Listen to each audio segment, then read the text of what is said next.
Review all the best sports takes from around the country. Now, I know we have a little bit of a different background. I'm in a guest bedroom right now. Don't worry, I'll be back in the office soon enough. And if this is your first time checking out a video, please, please, please do not forget to subscribe. We are building an amazing community here, and I think it's turning into something truly, truly special, and I would love to see you part of it. I really see this community just as much as yours as it is mine. And so I read every single comment. So if you think what I'm saying is the most ridiculous thing ever, let me know in the comments below. If you think what I'm saying is awesome, then also please let me know in the comments below. I could use the support. But either way, let's get into some discussions, let's get into some fights, but ultimately, let's just have some fun. So without further ado, let's get to it. We're with another clip from First Things First about Nick's tiers, where he ranks, his football teams, which are usually pretty weird and bizarre. I skipped ahead slightly because the first tier has the Vikings and the Saints and the Falcons. I don't think we need to really hear any explanations of that because those are not really teams that I think anyone thinks any about right now, unless you're from those areas. And so, sorry to any of the Atlanta fans, Atlanta, Minnesota, and the New Orleans fans. I was pulling for Minnesota this year. I thought the Josh Dobbs story was fun and exciting, and I love, their head coach. I think is great, but just not their year this year, unfortunately. So let's get to it. Let's see what kind of nonsense Nick Wright has to say. Next, participation trophy. Listen, let me defend participation trophies for a minute. Sure. I'm 39 years old. When I was a kid, played youth soccer. At the end of the year, even if we didn't do well, we got a small trophy. Not as big as the trophy the champions get, but you get something. And people were like, oh, no, that's terrible. That's not what life is. That's not what real life is. It's not? Are you the best at your job? No, you get a participation trophy. You know what it's called? Your weekly paycheck. No, give me a break. All of life is participation trophy. No. Oh, really? It's not? It's for showing up every day. They're like, hey, you made it. You get something. Now go back to the tiers. These teams can't win anything, but if they make the playoffs, they deserve a participation trophy. The playoff invite. It will be a hell of an accomplishment for any of these teams just making the postseason. By definition, a participation trophy isn't an accomplishment. So his analogy, and he actually pre-plans and writes this out ahead of time. So that doesn't even make sense, what he's just saying. If the Colts make it to the playoffs, that is amazing. Shane Steichen, a brand new head coach, and doing it with backup quarterbacks and stuff, amazing. Okay? That is more than just a participation. Same thing with the Steelers.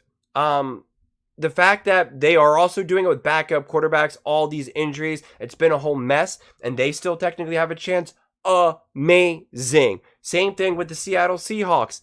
Amazing. If they end up actually making it to the playoffs, making moves in Green Bay, if you want to say Green Bay, not as much as impressive, but still love first time being a QB. I know he's been in the league for a little bit, but there's you have to actually legitimately get out there and play. So that would technically be the least impressive, but that's not a participation trophy, okay? It's really not. I think if those teams make it, it's actually pretty impressive. I think they deserve to be this low on the, on the pyramid or the tier, whatever, but I disagree with the title of participation trophy.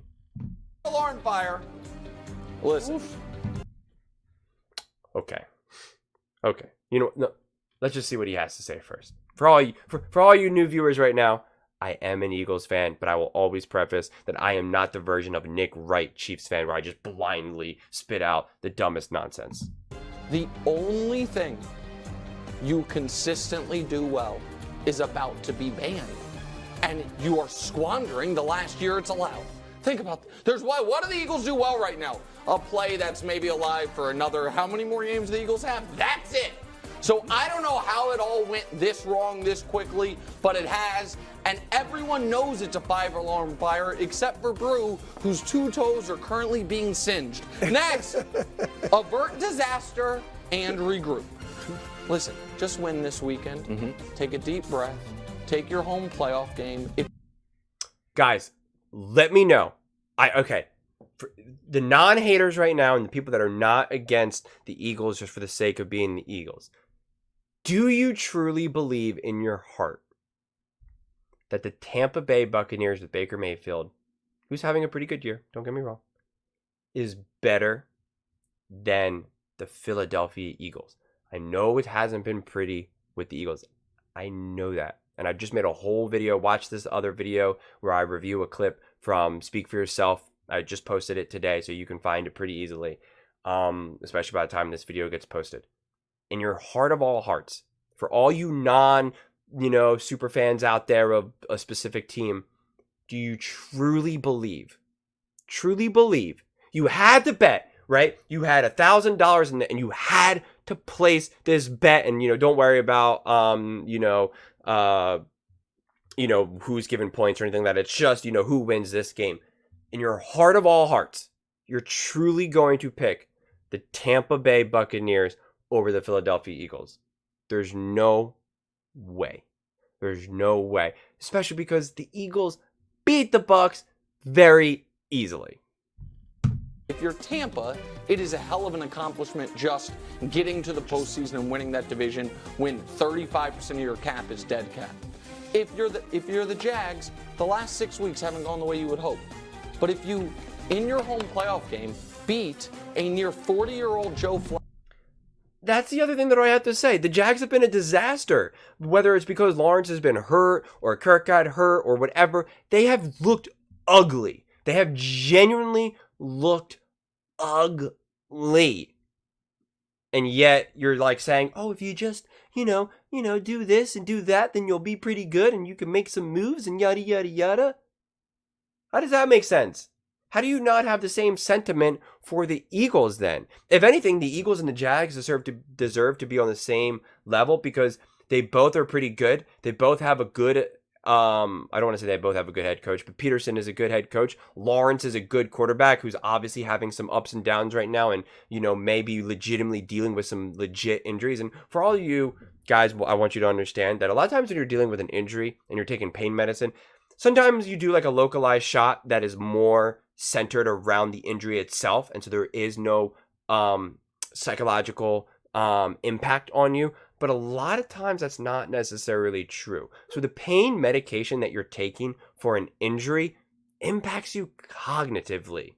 That's something that no one ever talks about, okay? And again, in sports, they try to minimize that type of stuff, but not necessarily when you're not playing. So it's either during the game that you take that medicine that now you're just a little off, or the day before, or a couple days before. And anyone who's taken some legit pain medication that some of these football players take, it affects you, even if it's not in your system anymore, even if it's, you took it over 24 hours ago, it's still there. So sometimes even if it's not the actual injury itself, it's kind of the psychological, repercussions, right? It's like if you got super drunk on a Friday, for instance, and now all of Saturday you're hungover, but then now you play Sunday and you're like, well, I didn't drink, I'm not drunk today, but you're still having some impact. And so that's kind of my preface about someone like a Lawrence who's obviously, pretty banged up right now and kind of hanging on by a thread.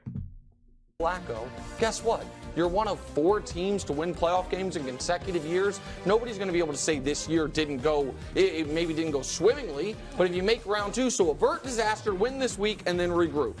The Clippers and the Kings. And I'm going to take you back to the NBA of last year, where you had 2 somewhat equivalent teams, and they were discussed so differently every step of the year.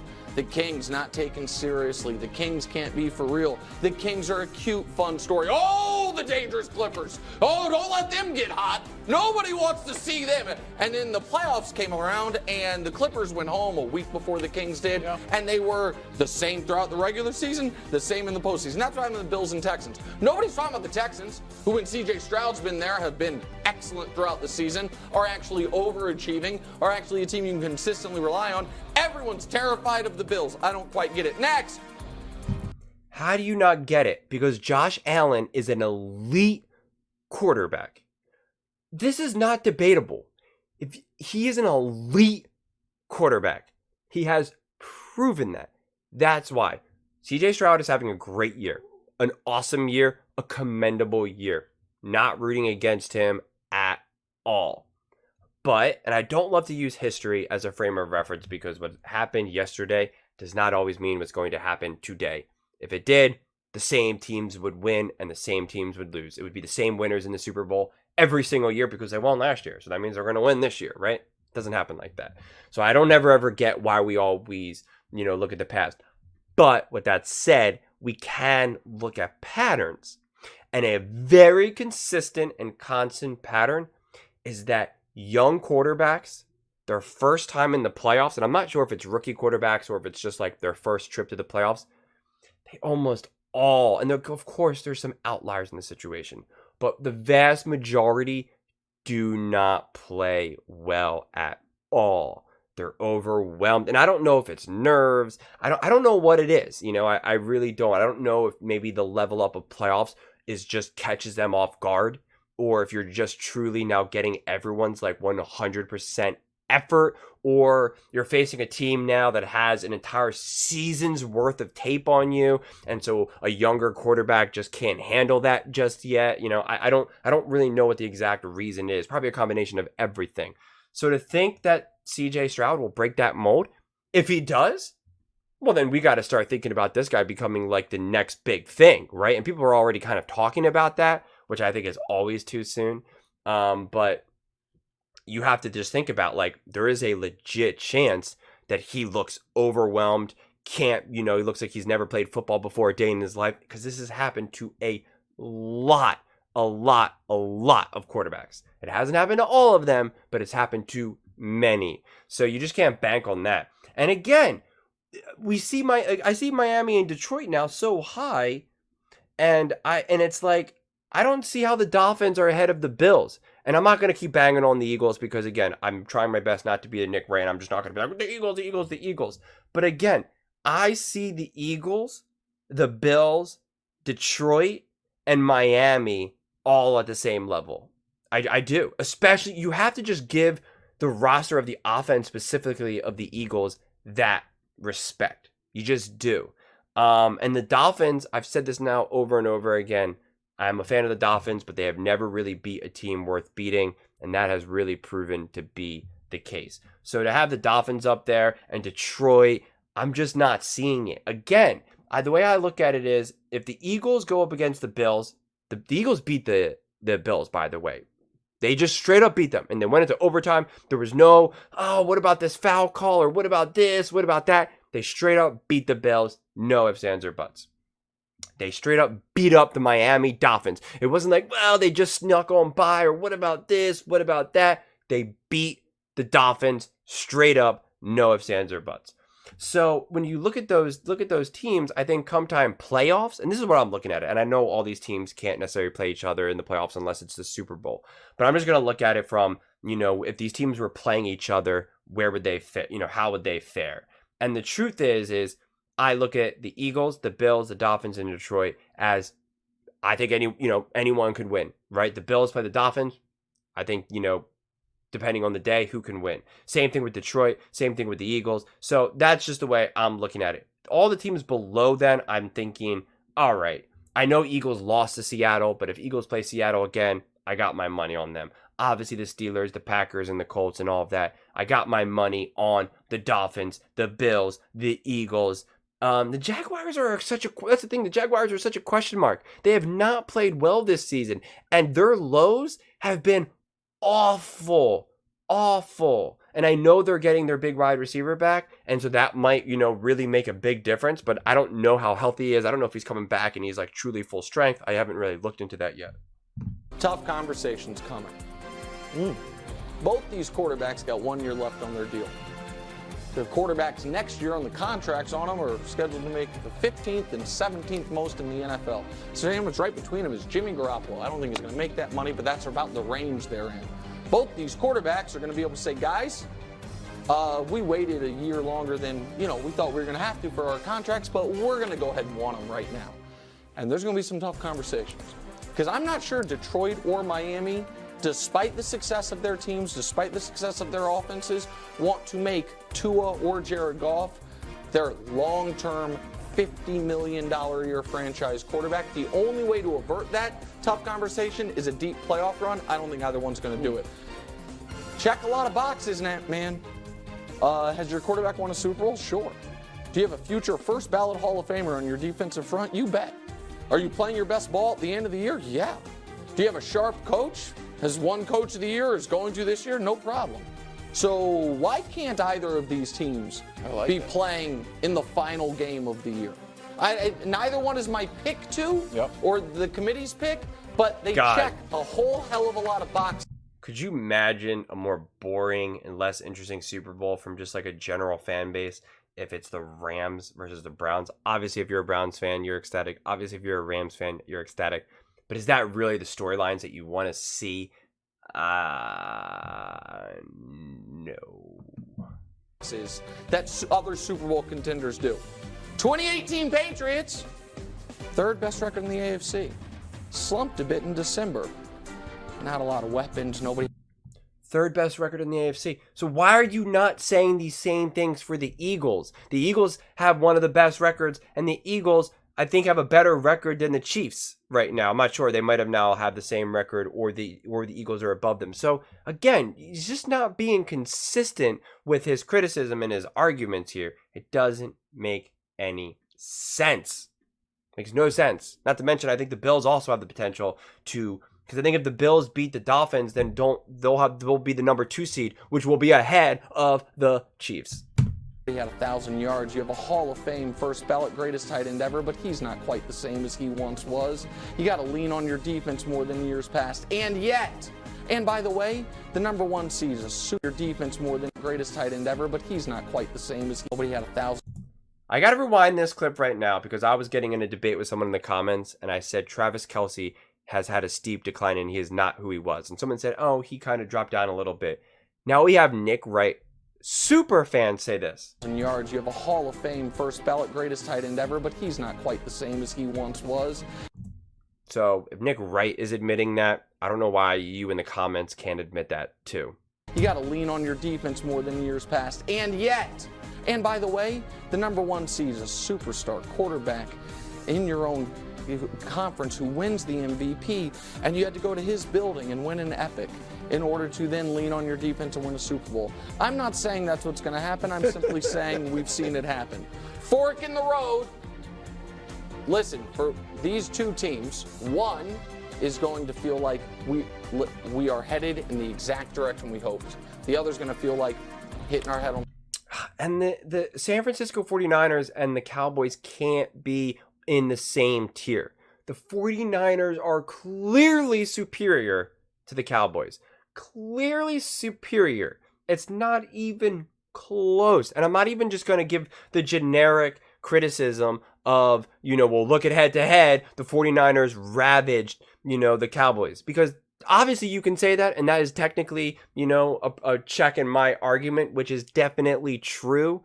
But at the same time, just look at the games that were played. Look at how the 49ers have won. Look at the teams who the 49ers have beaten. And look at the Cowboys. Look at the games that they've lost, and look at the games that they've won and how they've won. So to think, again, to see these teams at the same rank, no. If the 49ers are playing the Cowboys, I totally have my money on the 49ers again. I just do. They'll be outcoached, outdueled. They have better weapons, better defense. I mean, they have a better offense, they have a better defense, and they have a better head coach.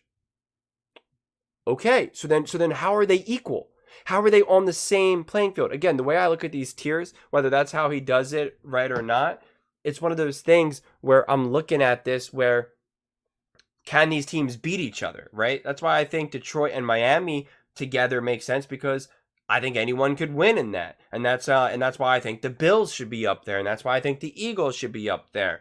And I think even the Rams and the Browns are the most difficult team to analyze, because of the way how the team was struggling to be in the beginning, and now they've kind of got things going well, but they struggled to beat the Giants, and I thought the Giants are trash. The Giants aren't even up there, and yet they struggled to beat the Giants. Didn't they beat the Giants by like 1 point or something, right? So it's like, that should technically be a dig at the Giants. And so to have now Kansas City go up when Kansas City struggled to beat a terrible defense and a backup quarterback of the Cincinnati Bengals makes no sense.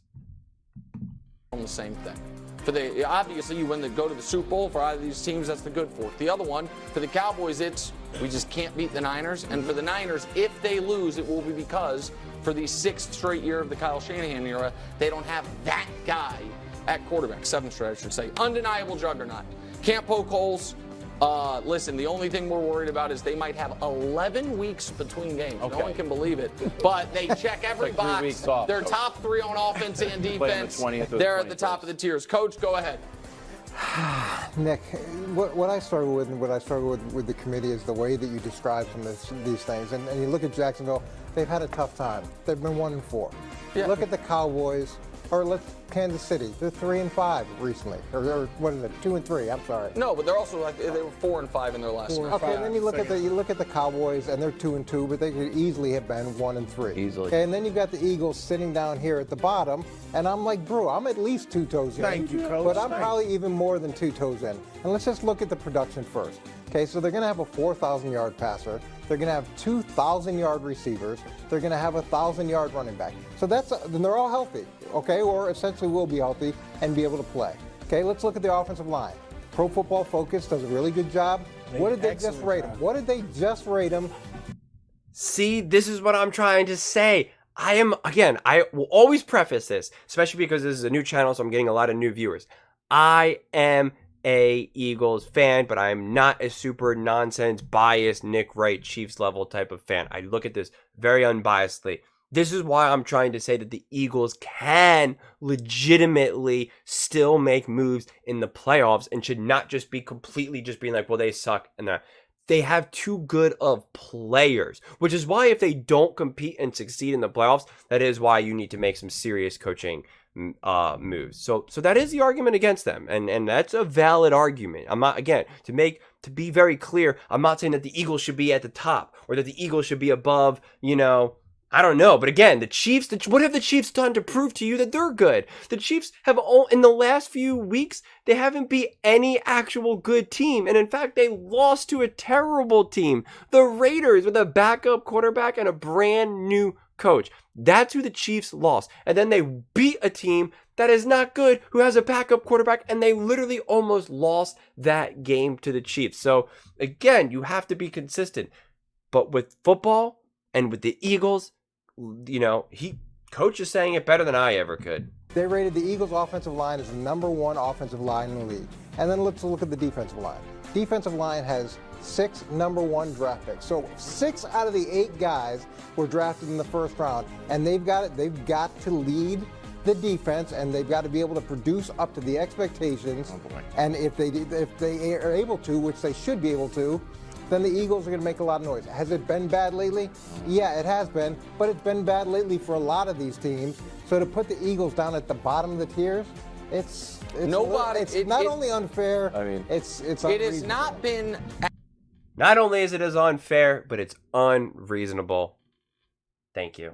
As bad for any team above them lately, except for Jacksonville. And Jacksonville was. What are you talking about? The Chiefs have not been playing well. The Cowboys have not been playing well. The Jaguars have not been playing well. The Miami Dolphins have not been playing well. I mean, I don't understand what you're talking about. The Rams have been playing well, but they just snuck on by the Giants, who you say the Giants are terrible, Nick, right? So it makes no sense. The Browns absolutely playing well.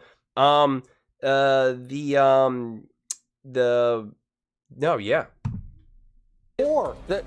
said except for Jacksonville. Dallas and Jacksonville 1-3. Oh, okay, but hold on, they're not.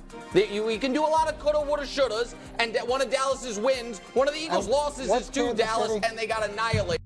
Okay, coulda, woulda, shouldas matter in analysis. They do.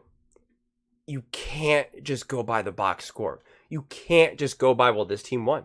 If that's the case, then the Eagles would have to be higher because their record is superior. So you could say, well, coulda, woulda, shoulda. The Eagles, actually have been playing bad, or that they, lost against good teams and this or that. If you're not going to do the coulda, woulda, shoulda and actually dig deep and see, well, listen, this game could have easily gone this way, or this game could have easily gone that way. If you're not going to do that analysis, well, then you're just strictly then looking at the bottom line, and you're just strictly looking at the win-loss record.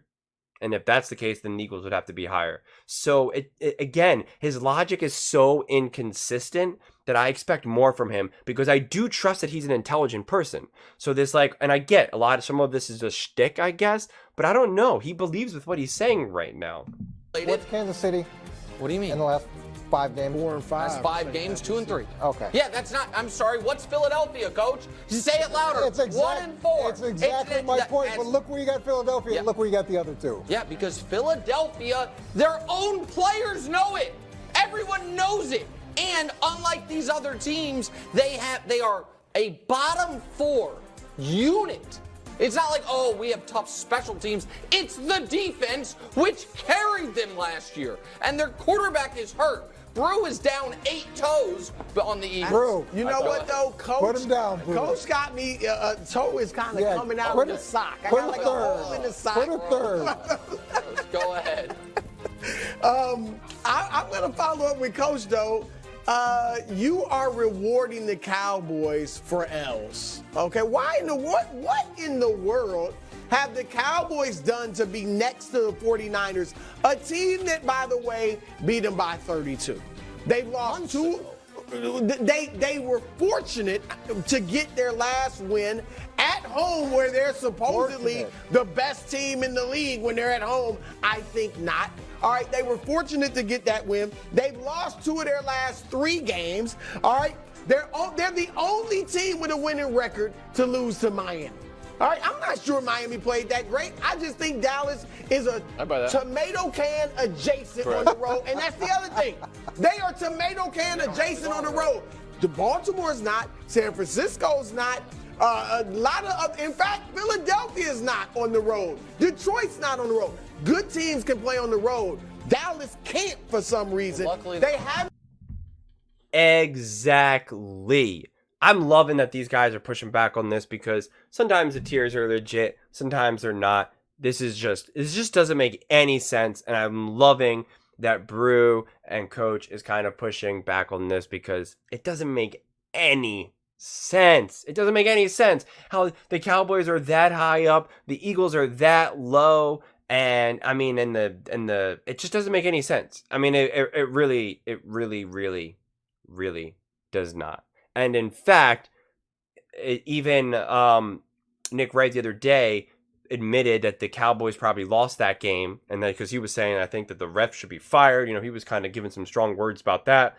So realistically, Detroit then beat the Cowboys at home, who you're saying are unstoppable at home. That's why you have to look beyond just the box score. That's why you have to look at the coulda, shoulda, wouldas, because they actually matter. Right. At the end of the day, it's who wins the game, who gets to win the Super Bowl, and the coulda, woulda, shouldas are like, I don't care. It fell in our favor. But when you're actually doing legitimate analysis, you have to look over here. You have to look over there. You have to look under the rug. You have to look into the sky. You have to look at everything. And that's what advanced analytics are. It's looking at it was this drop pass because of the quarterback, or was it because of the wide receiver? Was it actually a good pass that just wasn't caught, or was it a terrible pass? Those are very, very, very different things that you have to look beyond. And so that's what you're doing when you're analyzing this type of stuff. You know, and that's what separates someone who kind of knows what they're talking about and not. But that's the way I look at it. I would absolutely love to hear your thoughts on this one. What do you think? Do you think Nick's right tiers make sense? What teams would you move around? Please let me know in the comments below. I would absolutely love to hear your thoughts. And please do not forget to subscribe. We are building an amazing community here, and I truly believe we can build something special